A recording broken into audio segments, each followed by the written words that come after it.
안녕하십니까. 오늘은 마지막 시간인 한국에 있어서 여성의 정치 참여와 발전 방향에 대해서 말씀드리겠습니다.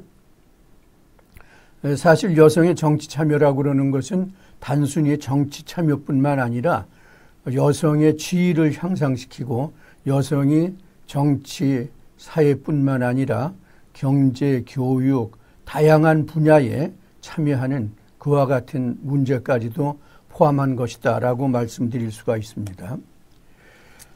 최근 우리나라에서 여성의 정치사회 진출이 과거에 비해서는 상당히 소위 활발해지고 있고 또 이와 같은 여성들이 한국 정치사회, 교육, 문화 등 다방면에 있어서 여러 가지 많은 그러한 주장을 하고 있습니다. 특히 최근의 경우는 여성의 경우 미투 사건과 미투 운동과 관련돼서 여성의 사회적인 지위 또는 여성의 사회에서의 어떠한 위치라든가 그런 거에 대해서 관심이 증대되고 있다. 그렇게 볼 수가 있겠습니다. 이것은 우리나라가 과거에 비해서는 유교주의적인 전통에서 상당히 벗어나 서구와 같이 여성의 정치사회 진출이 상당히 진척되고 있는 그런 상황이다라고 볼 수가 있습니다. 물론 우리 사회는 아직도 유교주의적인 전통이 있기 때문에 여성에 대한 사회적인 지위라든가 또는 가정에서의 여성의 역할에 대해서 사실 과소평가했던 것이 지금까지의 현실이었다 그렇게 볼 수가 있습니다. 그러나 최근 몇 년 동안 여성의 사회 진출은 활발하게 소위 높아지고 있고 또 이와 같은 여성의 사회 진출을 위한 여러 가지 법적인 또는 제도적인 장치가 과거에 비해서는 활발하게 전개되고 있는 것을 우리가 볼 수 있지 않나 그렇게 생각할 수가 있습니다. 그래서 그런 식의 측면에서 보면은 여성이 특히 한국 정치 사회에서 가지고 있는 위치는 과거에 비해서 비약적으로 소위 증대되고 있다 그렇게 볼 수가 있겠습니다. 우리나라에서 최근 여성 진출 현황을 좀 몇 가지 지표를 가지고 여러분들과 함께 보도록 하겠습니다. 2008년 3월 8일 양성평등과 여성의 지위 및 권익 향상을 위해서 매년 3월 8일을 세계 여성의 날로 소위 유엔에서 기념을 하고 있습니다. 그래서 이것은 유엔뿐만 아니라 세계 각국에서 3월 8일이 되면은 어떻든 세계 여성의 날이다라고 그러면서 각종 세미나라든가 또는 이벤트 또 여성의 소위 지위를 향상시킬 수 있는 각종 정책 대안들이 더욱 많이 제시되고 있다 그렇게 볼 수가 있습니다. 한국의 경우는 1985년 여성평회라고 그러는 그러한 여성 관련 단체가 있습니다. 여성평회뿐만 아니라 한국여성단체연합이라든가 등등 여러 가지 단체가 있습니다만 특별히 한국여성대회는 1985년 여성평회 등의 주도로 시작된 이래 매년 개최되어서 한국 여성운동의 방향을 제시하고 있다. 그렇게 우리가 볼 수가 있습니다. 특히 유명한 미국의 피커 드러카라고 그러는 소위 경영학자 또는 사회사상가로 우리가 볼 수가 있는데 피터 드러카는 21세기는 여성의 시대다라고 이야기할 정도로 21세기에 들어와서 여성들의 역할은 아주 비약적으로 증대되고 있다. 그렇게 볼 수가 있습니다. 이와 같은 이유 중에 하나는 이 지구상에 그건 어떤 한국이든 미국이든 마찬가지겠지만 대개 한 국가는 여성과 남성이 거의 비슷하게 소위 구성되어 있지 않습니까? 우리나라의 총 인구가 2018년 12월 달에 보면은 5,182만 정도가 됩니다. 그래서 우리가 5천만 인구가 넘지 않았습니까? 그래서 제가 몇 번 말씀드렸지만 우리나라의 경우는 소위 3050 클럽이다. 국민 소득은 3만 불이 넘고 그 다음에 인구는 5천만이 넘는, 그래서 3050 클럽은 미국 등을 비롯해서 세계 7개국밖에 없는데 우리나라가 그 중에 하나다라고 그러는 것은 상당히 참 우리로서는 자랑스러운 것이다, 그렇게 볼 수가 있겠죠. 그런데 우리나라의 경우 여성이 2,595만 명 정도 됩니다. 2,500. 그리고 남성이 2,586만 정도 되니까 어쨌든 뭐 큰 숫자는 아니지만은 남성이 여성보다 인구 숫자에 비하면 인구 숫자로 보면 비교해 보면 적다, 그렇게 볼 수가 있죠. 그런데 인구 예측에 의하면은 2029년에는 여성이 2,598명으로서 남성 인구보다 더욱 많아질 것으로서 소위 생각하고 있습니다.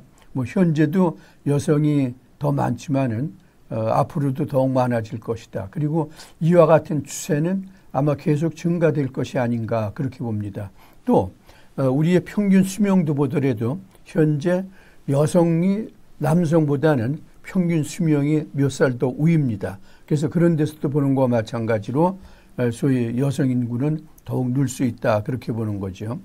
지난 30년간 여성의 지위는 크게 향상이 된 것을 우리가 볼 수가 있습니다.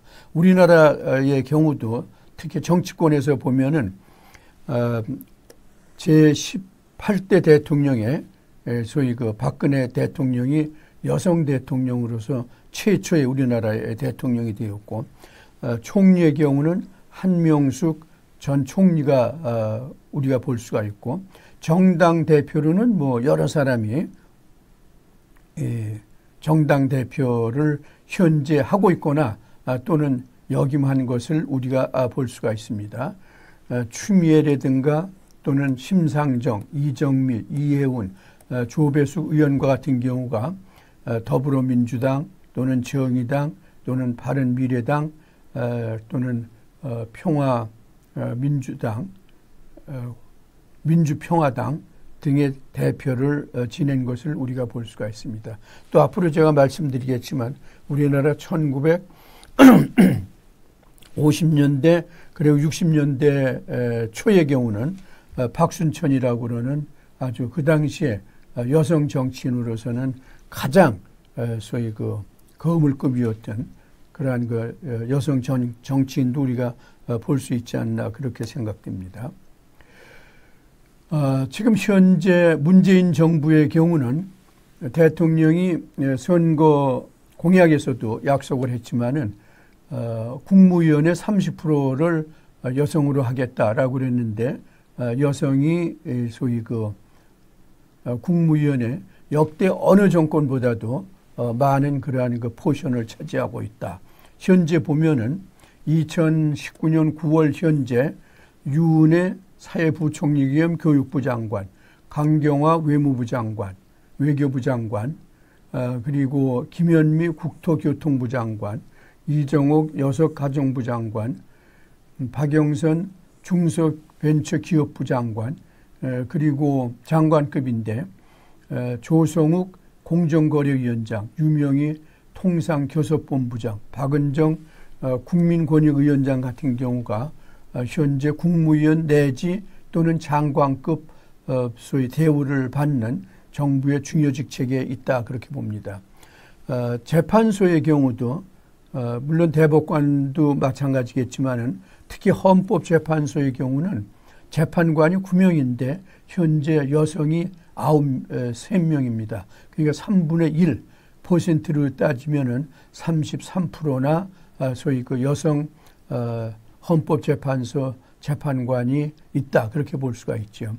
그리고 지금까지 남성 지원자가 주류를 이루고 있었던 검찰이라든가 경찰이라든가 공안 분야에서 아주 여성의 진출이 더욱 두드러지게 나타나고 있는 것을 우리가 볼 수가 있습니다.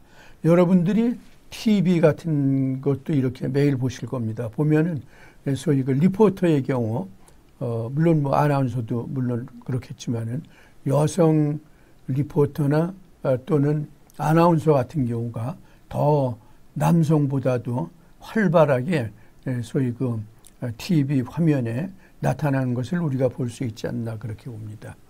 여성 검사, 과거에는 검사의 경우는 거의 남성이었다 그렇게 볼 수가 있습니다. 그런데 1998년 불과 17명밖에 안 됐던 1.6%밖에 안 됐습니다.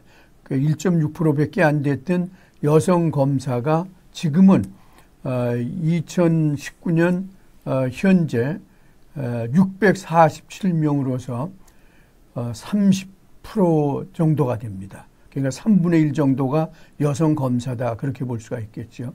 그러니까 이것은 98년에 비해서는 뭐라고 그럴까 한 38배가 증가했다. 아주 비약적으로 증가한 것을 볼 수가 있겠죠. 여성 대학 진학률, 행정고시의 여성 합격자 비율, 사법고시 및 변호사 시험 합격이 아주 폭발적으로 증가하고 있습니다. 또 여성 공무원 합격률도 아주 폭발적으로 증가하고 있는 것을 볼 수가 있습니다. 군도 마찬가지입니다. 군에서 여성 장교가 아주 대폭적으로 증대되고 있는 그런 현상을 볼 수가 있습니다. 이와 같은 것의 대표적인 것은 우리나라에 ROTC가 있지 않습니까? 학도 군사훈련단이라고 해서 대학교 시절에 3학년, 4학년 때 소위 군사훈련을 받아서 군사훈련을 3, 4학년 때 받은 후에는 육군 장교 또는 공군, 해군 또는 해병대 장교로 소위로 임관되는 그러한 것이 ROTC 제도인데 현재 숙명여대와 성신여대 그리고 이화여대에 ROTC가 소위 그 학교에 설치되어 있습니다. 그런데 여기에 소위 그 학교에서의 지원도 상당히 다른 데 비해서 좋을 뿐만 아니라 그리고 또 우수한 그 학생 자원들이 ROTC에 소위 지원을 한다 그렇게 합니다. 그리고 또 이들 3개 대학뿐만 아니라 일반 대학의 ROTC의 경우도 학교에 따라서는 약간의 차이는 있지만은 보통 한 기의 경우 2, 3명 정도의 ROTC 여성 후보자들이 있는 것, 후보생들이 있는 것을 우리가 볼 수가 있습니다. ROTC는 1961년 창설됐습니다. 그러니까 지금 현재 ROTC는 지금 61기까지 지금 ROTC 후보생들이 있습니다.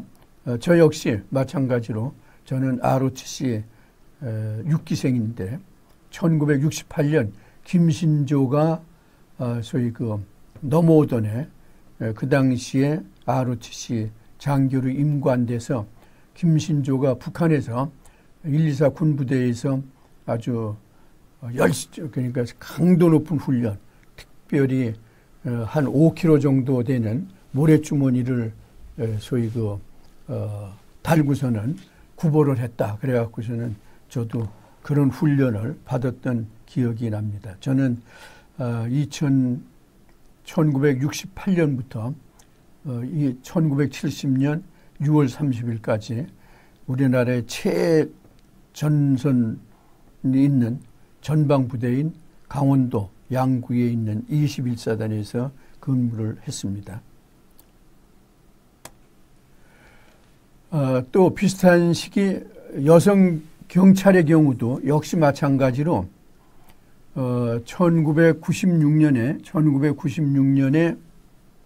1.8%밖에 안 됐는데 2019년 기준으로 해서는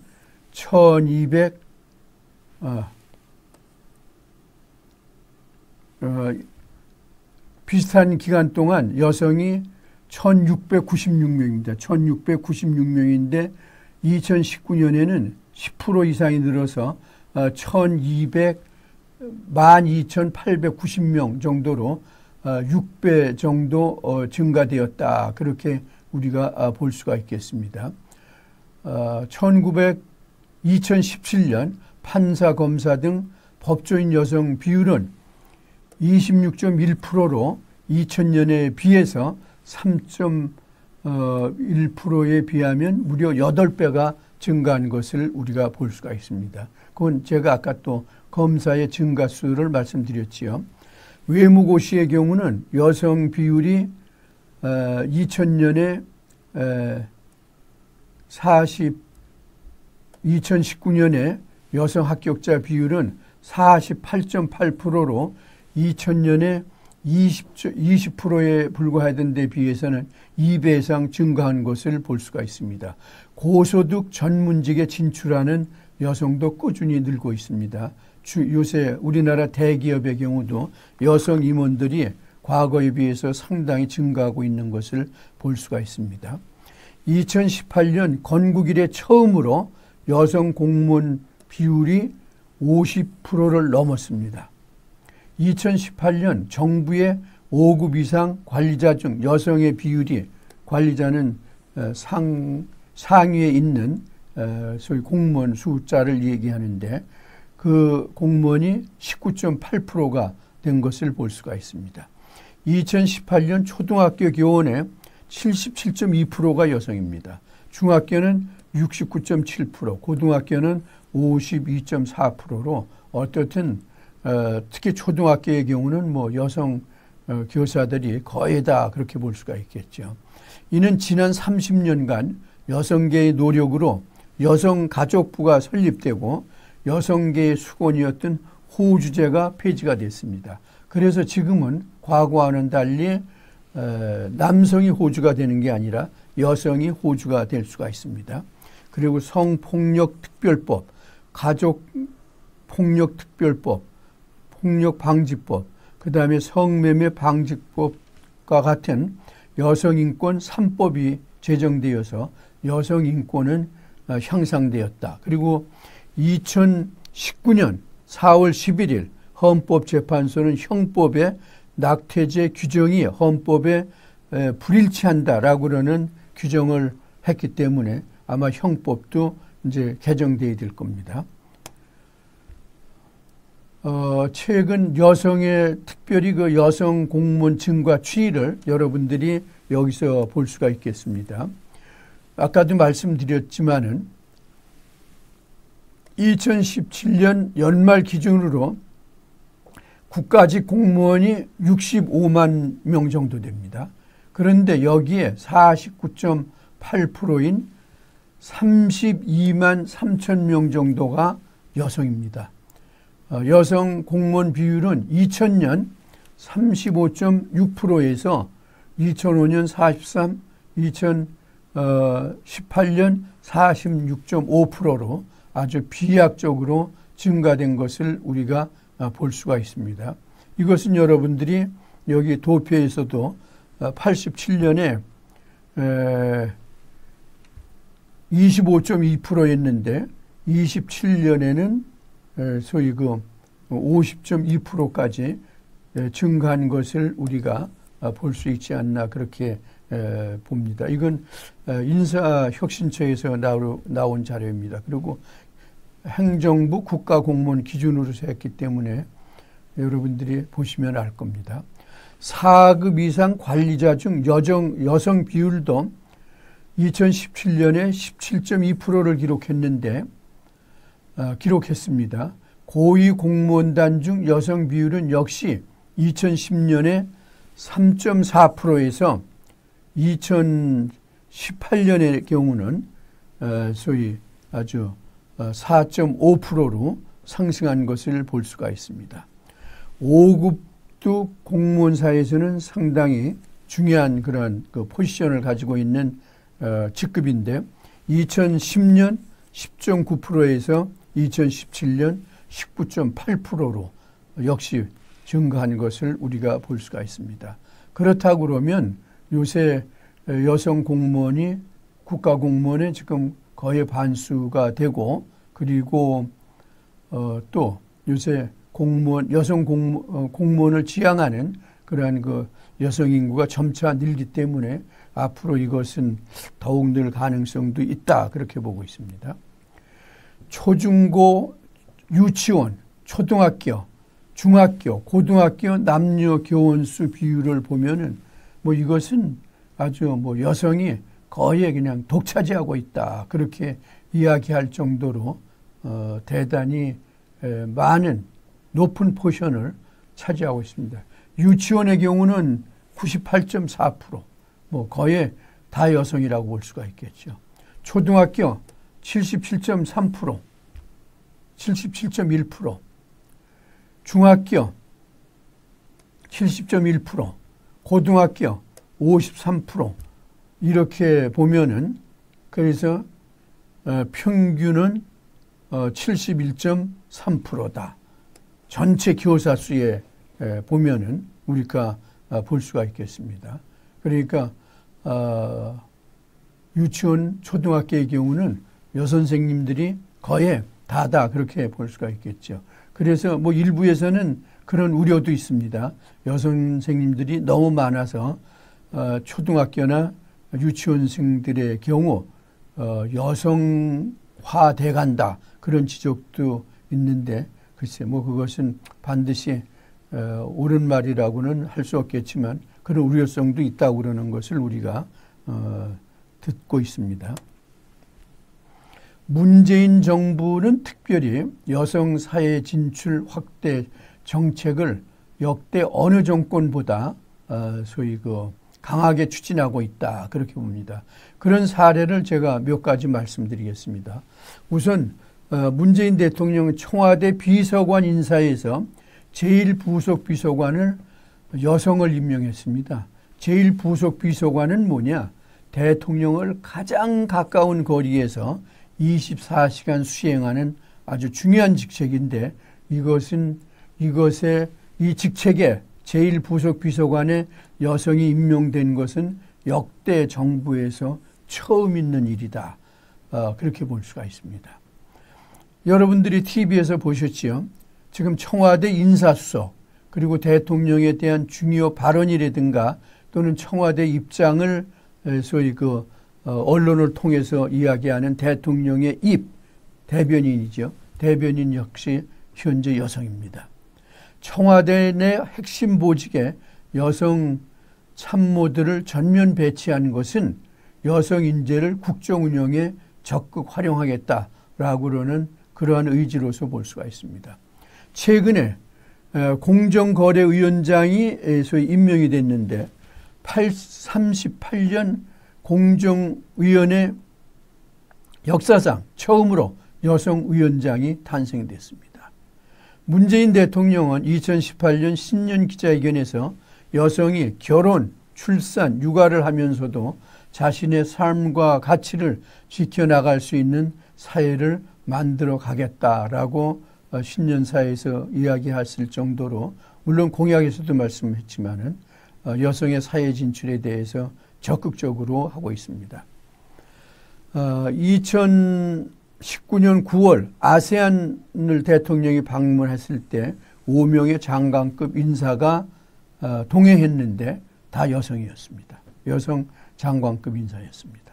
강경화 외무부 장관을 비롯해서 문재인 정부는 2019년 9월 23개 부처 중 여성 비율이 30.4%로 선거 공약에서 약속한 것을 지켰다 그렇게 이야기합니다. 그러면 왜 최근의 경우 이렇게 여성 정치 참여, 사회 참여가 늘어나고 있느냐 그런 필요성에 대해서 몇 가지 말씀드리겠습니다.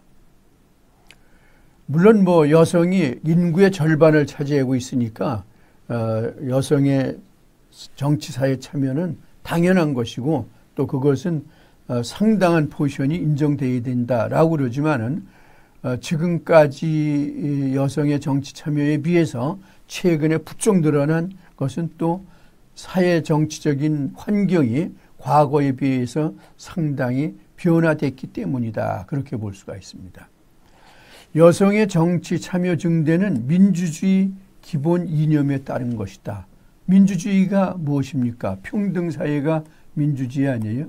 평등사회인데 그런데 여기서 평등도 성평등이다. 남성, 여성 똑같은 소위 개체로서 평등하게 대접을 받아야 된다.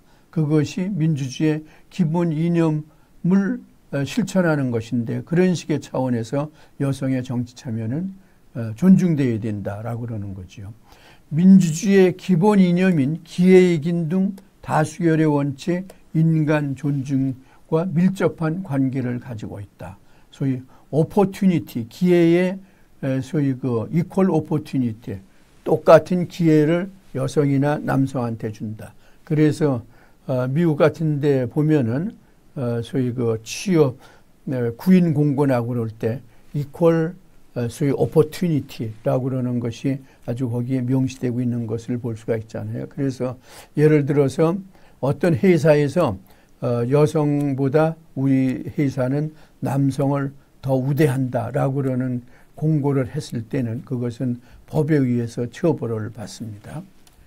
유권자의 절반을 차지하고 있는 여성 유권자의 권익 이익 추구 차원에서 소위 여성의 유권자로서의 권익을 찾기 위해서라도 여성의 정치 참여, 사회 참여를 넣는다. 아마 가장 중요한 것인데 생활정치 시대의 등장에 따른 현상이다. 그렇게 볼 수가 있습니다. 앞으로 좀 더 설명드리겠지만은 정치의 개념이 지금은 생활정치, 라이프 팔리틱스로 변하고 있습니다. 생활정치는 뭐냐? 포스트 모던 사회 등장과 더불어 정치의 개념이 과거의 권력을 상징하는 힘의 개념, 파워의 개념이 아니고 시민들의 생활 주변에 관련된 일상적 관심이 정치의 주된 개념으로 변하는 생활정치의 개념으로 변하고 있다. 그렇게 볼 수가 있습니다.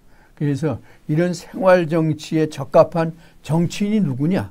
우리 주변의 생활 문제, 쓰레기 문제라든가 교통 문제라든가 교육 문제, 위생 문제, 보건 문제 또는 문화 문제 이런 거에 대해서 제일 잘하는 사람들이 실제 매일매일 가정의 살림을 꾸려나가는 소위 주부들이 아니냐, 여성들이 아니냐. 그래서 생활정치에 가장 잘하는 사람들은 여성들이기 때문에 21세기가 생활정치의 시대이기 때문에 여성의 정치 참여가 늘어나고 있다. 그거죠. 생활정치 시대에는 여성들의 섬세하고 구체적인 삶의 형태에서 제기된 문제들이 정책으로 반영되는 사례가 상당히 많다. 생활정치에 있어서 여성은 구계자가 아닌 참여자로서 활동을 함으로써 정책의 실효성을 더욱 증대시킬 수 있기 때문에 자연히 여성 정치인이 생활정치 시대에는 역할이 크다. 우리가 그렇게 볼 수가 있습니다. 그러면 생활정치의 개념은 뭐냐? 생활정치의 개념은 앤소니 기든스라고 그러는 사회학자가 설명했습니다. 제가 지금 개괄적으로는 말씀드렸지만은 생활정치의 개념은 생활정치는 정치를 사물의 법칙이나 물질 연관 현상으로 이해할 것이 아니라 보다 인간적인 맥락에서 인간 실현의 방편으로 접근을 하고 있습니다. 제도, 형식, 절차상의 민주주의에서 정치를 정의하는 것이라 인간 실현의 맥락에서 모색해가자 하는 것이 생활정치입니다. 지식의 양적 증가에도 불구하고 삶의 질적 향상에 필요한 인간에 관한 통찰적이고 포괄적인 아이디어 부재를 비판하고 있습니다. 생활정치의 기본 가치는 정치 권력을 어떻게 하면 인간 실현과 자아완성의 도구적 가치로 활용할 것인가 또는 인간다운 공공질서의 구현, 정치적 결정 과정, 도덕적 생활 양식의 중요성을 강조하고 있다. 그렇게 볼 수가 있습니다. 따라서 최근에 생활정치가 강조되는 이유는 뭐냐? 보편적 공동체성의 필요성 증가, 정치의 생활화, 정치가의 전유물로 전락해버린 정치를 대중의 생활 안으로 끌어내린다. 정치가 정치인의 전유물이 아니고 우리 평범한 민초들의 모든 것이 다 정치다라고 그러는 거. 이것은 절대 다수에 대한 공공선의 극대화를 말하는 것이다. 그리고 정치 권력의 유연성을 증대하는 것이다. 그렇게 우리가 볼 수가 있습니다. 그리고 또 정보사회의 등장이라고 그러는 것이 여성의 정치 참여를 획기적으로 소위 확대시키고 있다. 그렇게 볼 수가 있습니다. 오늘날 우리 사회는 제3의 물결 또는 제4의 물결이라고 그러지 않습니까? 특히 엘빈 토플러가 얘기하는 소위 서드 웨이브 소사이어티, 제3의 물결 사회는 정보혁명에 의해서 소위 구성되고 있는 사회인데, 정보사회의 발전에 따라서 인터넷 정치 문화의 확대가 여성의 정치 참여를 소위 증대시키고 있다. 이것은 무엇인 얘기냐? 인터넷과 같은 소프트웨어에 대한, 그리고 이런 소프트웨어를 운용하는 기술 같은 경우가 남성보다는 여성이 더 소위 뭐라고 그럴까, 높다 이거지요. 여러분들 인터넷 같은 거 이렇게 사용하고 그러는 거 여성들이 더 사용을 남성들보다 더 원활하게 하고 있지 않습니까? 그래서 이런 인터넷 정치 문화의 확대는 소위 SNS를 통한 정치 참여도 증가시키고 있다. 그렇게 봅니다. 특히 과거에는 여성들이 자기가 어떤 정치적인 목소리라든가 또는 사회적인 이슈에 대해서 목소리를 내고 그랬을 때 여성 특유의 뭐라 그럴까 좀 그런 것을 잘 나타내지 않으려고 그러는 그러한 사고방식이라든가 또는 생활 관습이 있었습니다.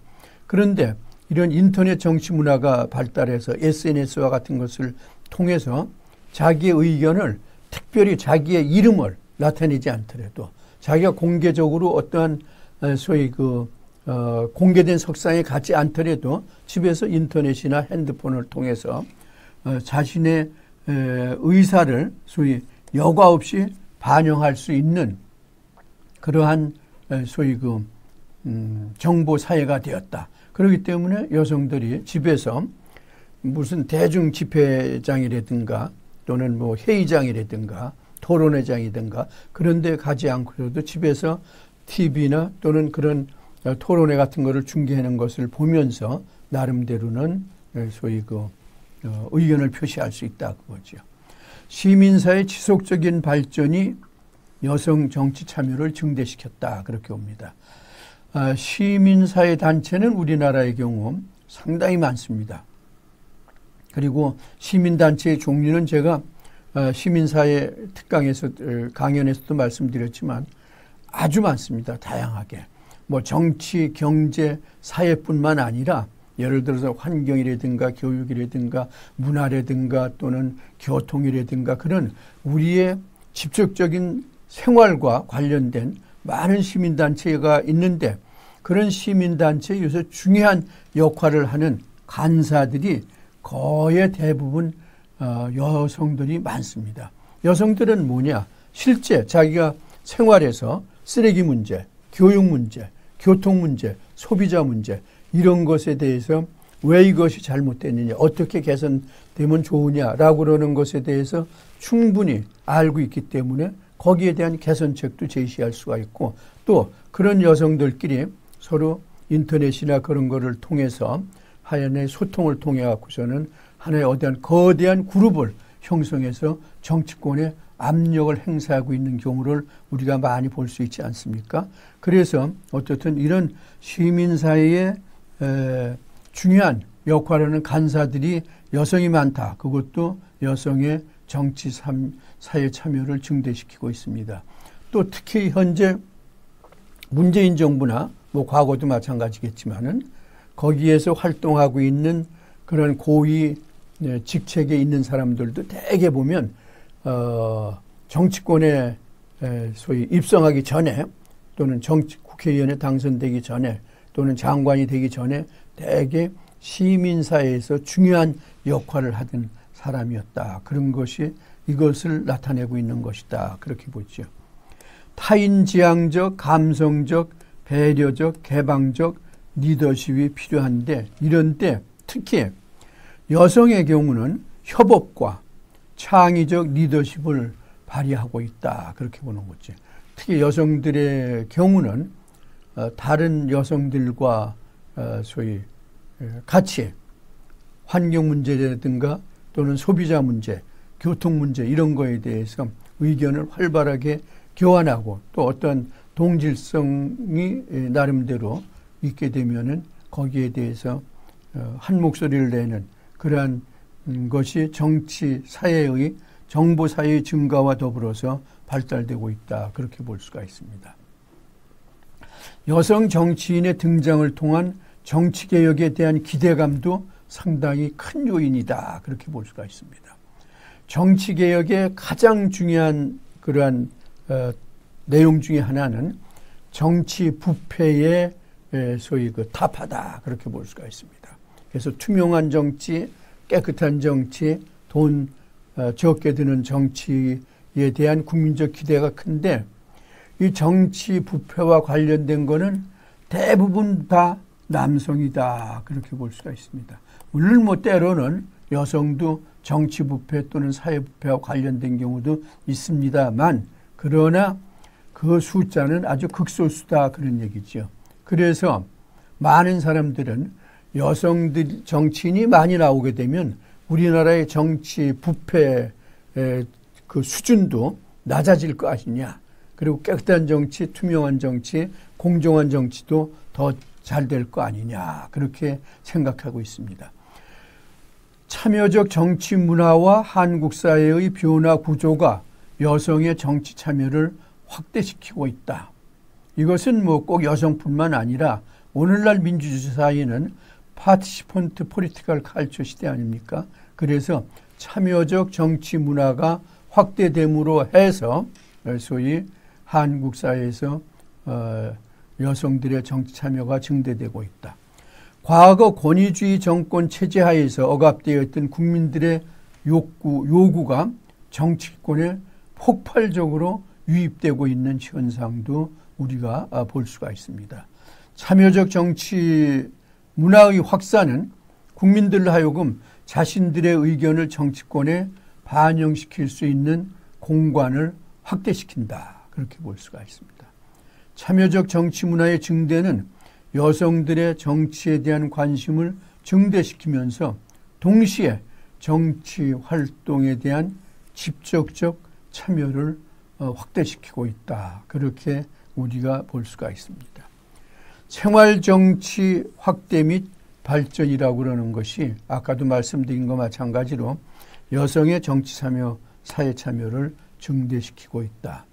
그러면 왜 지금까지 우리나라의 경우 특히 서구에 비해서 여성의 정치 참여가 많은 제약을 받았느냐.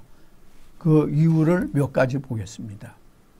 첫째는 소위 실제 정치 과정에서 남성과 경쟁하기 어려운 한국 사회의 구조적 문제가 있다. 그렇죠.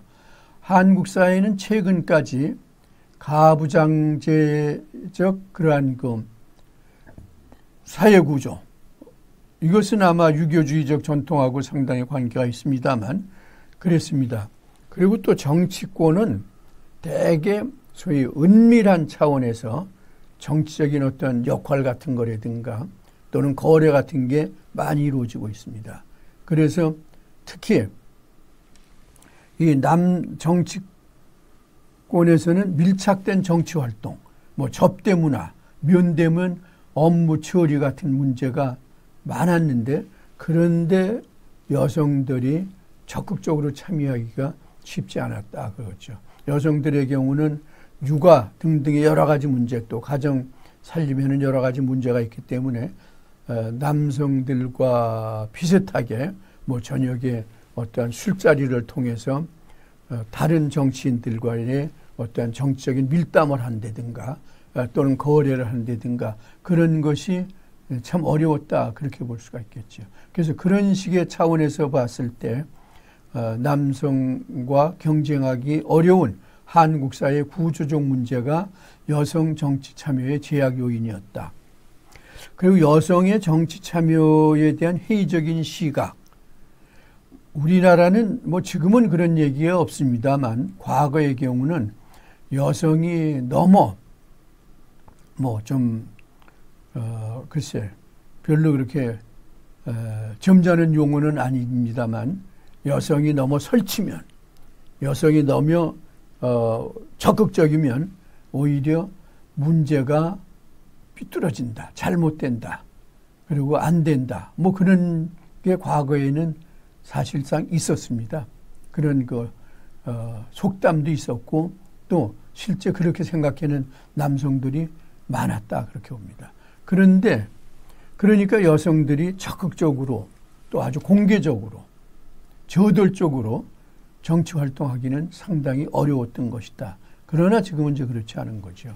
아마 이런 것은 유교주의적 가치관의 사고 때문이었다 그렇게 볼 수 있다. 우리나라에 서양 문물이 들어온 지는 사실 뭐 그렇게 오래된 건 아니지 않습니까? 해방 이후에 그것이 들어왔다고 치더라도 사실 그 시기는 그렇게 뭐 오래되지 않습니다. 그래서 그동안 우리는 수백 년 동안 또는 어떻게 보면 수천 년 소위 권위주의적 전통적 유교주의적 사고에 젖었다 그렇게 볼 수가 있겠죠. 유교주의적 가치관이 여성의 정치 활동을 제약했다. 권력 중심의 정치. 권력 하면은 뭐 영어로도 파워지만은 사실 파워의 상징은 지금까지는 남성이었다 그렇게 봅니다. 그래서 이것이 힘의 논리의 작용으로 일반적으로 느꼈기 때문에 소위 그 여성의 중심은 되지 못했다 그렇게 봅니다.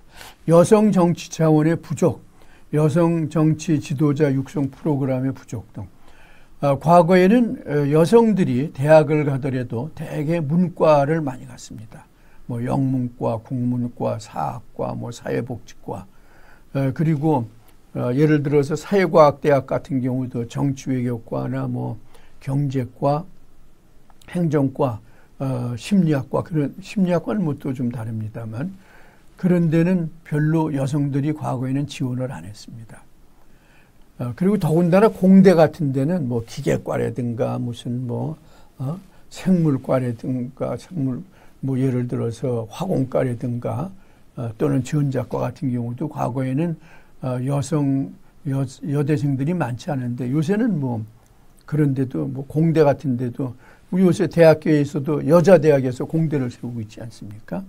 그러니까 여성 정치외교과의 경우도 제가 1964년에 저는 정치외교과에 입학했는데 그 당시에 우리 60명 중에 여대생은 딱 4명이었습니다.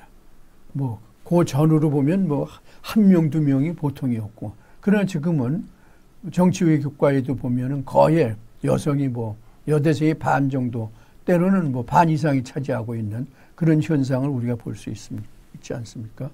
여성 스스로의 권력 추구 의지가 부족했다. 권력은 쟁취하는 사람이에요.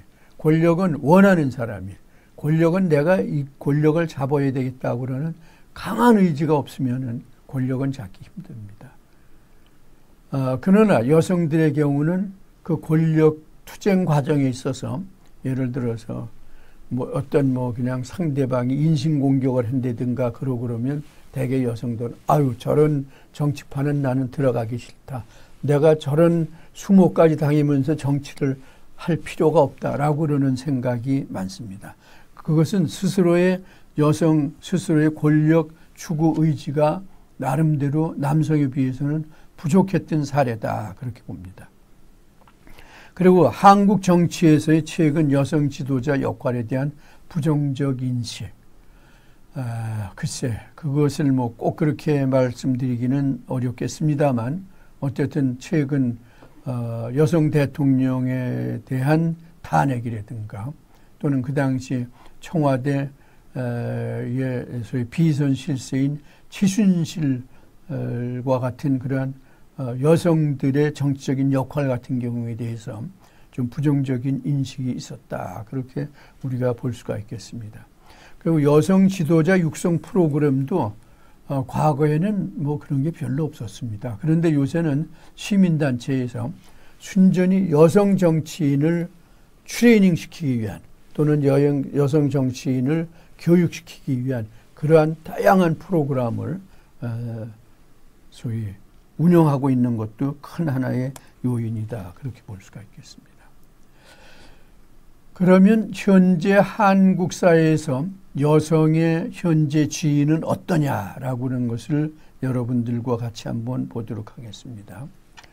한국 사회에서 여성의 지위는 국제사회에서 여성의 성평등 지위를 나타내는 대표적인 수치는 세계 경제 포럼, 월드 에코노믹 포럼에서 성격차 지수, GGI, 젠더 갭 인덱스와 유엔 개발 계획의 성 불평등 지수, 젠더 이니퀄리티 인덱스를 사용하고 있습니다. UNDP는 과거에 사용했던 여성 권한 척도, 그 다음에 남녀 평등 지수를 폐기하면서 젠더 이니퀄리티 인덱스를 새롭게 개발해서 사용하고 있습니다. 월드 에코노믹 포럼과 UNDP의 국가별 평등 지수는 특정 부분과 하위 세부 지표에서 좀 차이가 있습니다. GGI, GGI는 세계 경제 포럼인데 여기선 경제, 교육, 건강, 정치 등 4개 분야를 중심으로 해서 성격차 지수를 측정하고 있다 그러면 젠더 인이퀄리티 인덱스, 유엔이죠. 유엔 개발계획. 여기선 생식 건강, 여성 권한, 노동 참여 등 3개 영역의 성별 격차와 세부 지표 간 연관성을 통해 산출하고 있기 때문에 그 방식이 다소 다르다. 그렇게 우리가 볼 수가 있습니다. 여기 있는 것과 마찬가지로 세계 경제 포럼은 경제 참여 기회, 예를 들어서 전문직 기술자, 입법자, 고위관리자, 또 교육적 성취, 문자 해득률, 3차 교육 취약률 이런 것 같은 경우, 건강과 생존, 출생 성비, 기대 수명, 정치적 권한, 국회의원 비율, 장관 비율, 여성 국가수장 재임 기간 이런 것을 가지고 소위 여성의 지위를 평가하고 있다 그러면 유엔 개발 계획은 아까 얘기한 것 마찬가지로 생식 건강, 청소년 출산율, 모성 사망비, 여성 권한, 국회의원, 중등 이상의 교육받은 인구, 노동 참여, 경제활동 참가율 이런 것을 중심으로 해서 여성에 대한 지표를 평가하고 있습니다. 그런데 GGI는 여성과 남성 간 격차를 보여줌으로써 남성의 지위를 하나로 놓고 그것에 대한 여성의 지위를 평가하고 있습니다. 그런데 2018년 GGI에 따르면 우리나라의 성평등 수준은 비교 대상 국가 144개국 중 115위, 비교적 하위군에 속한다. 상당히 144개 국가 중에서 115위니까 아주 낮은 수준이다. 그렇게 볼 수가 있죠. 아이슬란드가 성별 격차가 없는 제1의 국가입니다. 세계에서. 특히 우리나라의 경우 각 부분별로 경제 참여 및 기회는 124위. 경제 참여가 여성의 경제 참여가 아주 낮다고 그러는 거죠. 교육, 우리의 여성 교육 상당히 옛날보다는 높아졌지만 그래도 아직 100위밖에 안 됩니다. 건강 87%, 정치 92%. 그러니까 144개 국가 중에서 보면 다 하위 수준이다라고 이렇게 볼 수가 있습니다. 특히 경제 참여는 아주 상당히 적은 것으로 볼 수가 있죠. 예를 들어서 여기 리퍼블릭 오브 코리아 같은 경우를 우리가 볼 수가 있습니다. 118입니다. 아까 그건 이제 연도수에 좀 따라서 차이가 있는 건데 거기 있는 거와 마찬가지로 economic participation opportunity, 아까 얘기한 거죠. 교육, 건강, 그 다음에 정치 참여. 이런 데서 보면은 우리나라의 경우는 2006년에는 115위, 그 다음에 2017년에는 144위. 이렇게 더 떨어진 것을 우리가 볼 수가 있습니다.